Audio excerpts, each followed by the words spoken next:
And back in December, I should have promptly informed the President, my team in Congress, and the American people of my cancer diagnosis and subsequent treatment. Again, we did not handle this right, and I did not handle it right. If we want to talk about what's going on in national security and the greatest threat to national security, it's not that the Secretary of Defense screwed up and is cleaning up the mess. Well, I wouldn't equate my going to the hospital and receiving treatment Being as going AWOL. incapacitated as a secretary here, yes, is going AWOL.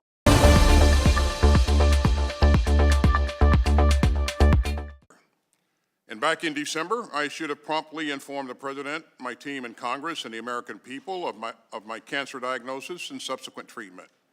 Again, we did not handle this right, and I did not handle it right. As you know, I've apologized, including directly to the President, and I take full responsibility. I want to again make one thing very clear. At no time during my treatment or recovery were there any gaps in authorities, and there were no risks to the department's command and control. And from the time that I resumed my duties on January 5th, I fully participated in national security decision-making on events in the Middle East and about military operations in self-defense to protect our troops and our facilities over there. Mr. Secretary, the reason we've asked you here today is not to discuss your health. We're here today to determine why the President was not immediately informed of your incapacitation. The timeline, as we understand it, is this. On the evening of January 1st, Secretary Austin was transported to the hospital via ambulance for complications stemming from a surgical procedure he had on December 22nd. On the afternoon of January 2nd, the Secretary's authorities were transferred to Deputy Secretary Hicks without her even being informed as to why. On January 4th, 3 days after the Secretary's hospitalization, Deputy Secretary Hicks and the President were first informed that Secretary Austin was in the hospital. On January 5th, Congress is informed of the Secretary's hospitalization. It's totally unacceptable that it took 3 days to inform the President of the United States that the Secretary of Defense was in the hospital and not in control of the Pentagon. Mr. Secretary, who will be held accountable? The transfer of authority was Who will be held accountable for this? This embarrassment? Again, I take full responsibility, and we put measures in place to address the shortcomings. Are you surprised the President didn't call for your resignation? I'm surprised, but are you surprised that he didn't call for your resignation? The President has expressed full faith and confidence in me. So you're not surprised that he didn't call for your resignation. Is it typical that the President would go 3 days without talking to his Secretary of Defense? Is that typical, or is that a regular posture? Do you usually go days without talking to the commander? I mean, that can happen. It depends on whether or not the President's on travel. If I'm on travel, there are times when we do go days without direct communication. So the big issue for me here is either the President is that aloof or you are irrelevant. Which one is it, Mr. Secretary? That the President would go 3 days without knowing that his Secretary of Defense is not on the job? It's neither. The President is not aloof. Was there any time during this process, in the first days of January, when you were in the hospital, any time whatsoever when the Deputy Secretary wasn't in a position to fully carry out the responsibilities of the Secretary of Defense? She is legally and logistically positioned to assume the functions, and she was, you're right, in a position to be able to support the President as Chief of Staff, as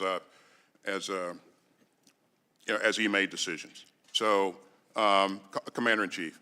So, she always has secure communications with her, just like me, and she has the situational awareness that's needed to be able to make effective recommendations to the President. And she, working with the Chairman of the Joint Chiefs and also the combatant commander, would propose options for the President in any situation. You said something very important. You said there was never a break in command and control, but yet the President of the United States was not aware that you were outside of the chain of the command. So is the President not a part of this command and control? Don't you believe that the Commander-in-Chief and the SecDef, that is critical for command and control? He is clearly at the top of the chain in terms of command and control. But what's important is that we provide him with credible options and that he can pursue to address any situation. And it would have happened in this case because Except he was unaware. So what's important is the president was unaware of this breakdown in command and control, and you were not there in terms of who he would hear Generally, from. time's expired. What prevented you at that initial hospitalization, which was a planned procedure, from telling the president, albeit privately, about your condition, that you had cancer? As I said, a diagnosis of cancer is a very personal and deeply troubling issue, and it's one that, quite frankly, I described it as a gut punch, and again, I didn't want to burden the president with one of my personal issues, but I've also said that I didn't get this right. I should have informed him. I should have talked to him about it, and I have since talked to the president. I have apologized, and he responded with a warmth and empathy that anybody who knows Joe Biden. I have limited time. I'm sorry. I don't mean to be rude. You said or you just said you expect your organization in early questioning to do the right thing and notify higher. But when you initially went in, it was not your intent or expectation to notify higher. You didn't expect your organization to notify the president, correct? As I said, I didn't get that right, and that was not done appropriately. I appreciate that candor, but just so I have clarity, your initial intent was to go in, have the procedure, for there to be not any complications, and the White House would be none the wiser in the process, correct? We didn't. I didn't instruct anybody to notify anyone. That's right. I will note that while we are spending our precious time, at least I think it's precious, on taking you and the administration to task, we are failing in our responsibility to fund the Department of Defense. We're now 5 months late in the appropriation process. It is the responsibility of the Congress to provide the appropriations, and we are not doing so. We're on our 4th or 5th continuing resolution. We are derelict. Not you, sir.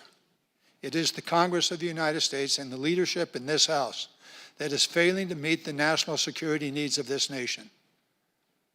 In the appropriation process, October, November, December, January, and February have passed, and we've not done our work. And we're spending our time here taking you to task. That's wrong. We're failing.